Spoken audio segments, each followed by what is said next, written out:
Hi everyone, we're back today for vlog part 3 of borderline personality disorder. I figured we'd discuss one of the most important parts of borderline personality disorder, and that's depression. Everyone has it, whether it's just a normal case of depression or it comes along with borderline personality disorder. I'm going to read you guys something based on depression and then we'll take it from there. Depression can happen to anyone and does happen to 1 in 4 of us over our lifetimes. Different factors that make it more likely to happen include biological makeup, upbringing, or reactions to life events. What keeps it going, though, is how we deal with those things. The way we think, what we do affects the way we feel. Depression is often accompanied by other feelings such as guilt, shame, anger, and anxiety. I don't know about you guys, but when I'm depressed, a lot comes along with my depression. My depression not only includes me crying and feeling a loss of losing my mind, but it also accompanies a sense of selflessness to feeling worthless. 1 minute I feel like I could help the world, the next minute I feel like I'm lucky I can fight my way out of a paper bag. People who are depressed tend to think very negatively about themselves and their future and the world around them. It can be like seeing life through gloomy specs, which means you're basically blindsided by every ounce of depression you go through. Everything to you seems hopeless, like nothing's going to change, like you're useless and worthless, like it's all your fault, like the world's a terrible place and everything goes wrong. But you can't dwell on that. You can't dwell repeatedly and keep asking yourself and thinking and regretting about the past, what you should or shouldn't have done. Because guess what? What you should or shouldn't have done is no longer what you should or should not do. Because you can't. That time has passed. The sad part is the physical aspects of depression are what really break you down. The fact that you're tired and you're lethargic, and the fact that you have difficulty concentrating or remembering things, or the fact that you sleep more or you sleep less, or even your eating habits change. You'll eat more or eat less or not even eat at all, or you lose interest in all types of hobbies and activities and things that you used to enjoy that meant so much to you that no longer really have any place for you because you feel as though they're not even useful to you. And the behaviors, because of your tiredness and your difficulty sleeping and eating, you become in tune with having a negative style of thinking where you want to do less and less. You stop doing things you used to enjoy and start doing things that you would never do in your life. It could get so bad that you can't even go to work or go to school or even get out of bed or leave the house for that matter. And all you want to do is isolate yourself, especially from your friends and your family. And that's the worst case scenario to do things because no one wants to isolate themselves from their friends or their family. There's a cycle called the vicious cycle of depression. Okay? I'm going to show you guys what that is. A vicious cycle of depression is when you wake up in the morning and you feel like there's no point. I'll only mess up again. Those are the thoughts you have going through your head. Then the behaviors you deal with are the fact that you want to stay in bed and just pull the covers over your head. Or the feelings you feel depressed, tired, down, and out, and like you have no energy whatsoever to do anything. But does anybody know of how to break? Does anybody know how breaking the cycle begins? Whether it be activity or physical exercise. When you're feeling depressed, you tend to do less. And anyone can tell you that. I myself tend to do less because of the fact that I'm tired, I'm sleepy, I'm not eating, I'm thinking negatively, and I just want to stop doing things because I no longer enjoy them because I'm just that physically depressed. The sad part is when you get that physically depressed, you crawl into a hole that nobody realizes exists just how bad and how deep you can get in when it comes to depression, especially when you're a borderline patient. A borderline patient's basis is depression. You'll have a lot of highs and a lot of lows. But the worst part about it is when you hit your lows. When you hit a low point in borderline personality disorder, it's the worst thing for you. Just try this. The next time you're feeling down and out and depressed, just try increasing your activity and exercise level. It can make an enormous impact on your mood. It can make you feel better about yourself. It may even make you feel less tired. It may motivate you to do more. It may improve your ability to think more clearly. It also helps you with focusing on unhelpful thoughts. It moves your adrenaline and gets the resources created by anxiety and anger to disintegrate. It increases motivation. It gives you a sense of achievement, enjoyment, being with other people. It stimulates the body and produces its own natural antidepressants, which stops you from being depressed. It produces its own natural aspect of helping you feel better. It's its own natural high. And in general, it makes you feel generally more healthy. I'd recommend that anyone who has a problem, especially a depression problem, really bad when it comes to borderline, to keep a journal about when you're depressed and what you get depressed about. And then write about it and ask yourself how you feel or what goes on. Or make a schedule of things for you to do. Or how about there's a million things you can do differently that will help you in order to feel less depressed. If you lack activity and tiredness to maintain, and you don't want to maintain negative thinking, and you want to keep from being depressed, do something different. Don't do what you normally would do. Pause and take a breath. Be mindful. Learn mindful breathing.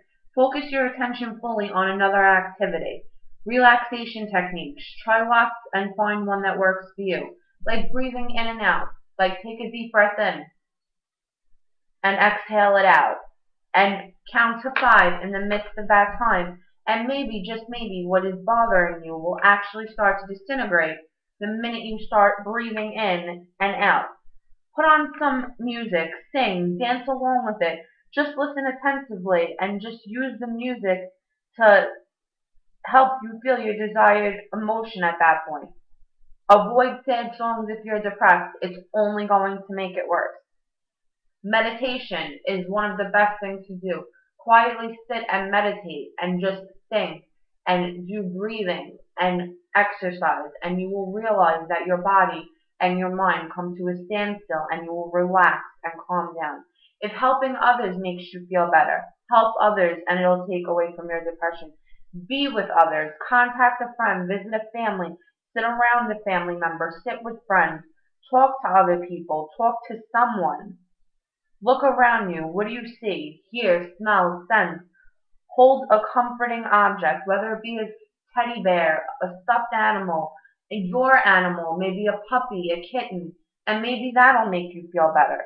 Physical exercise tends to work too because you let out adrenaline and aggression.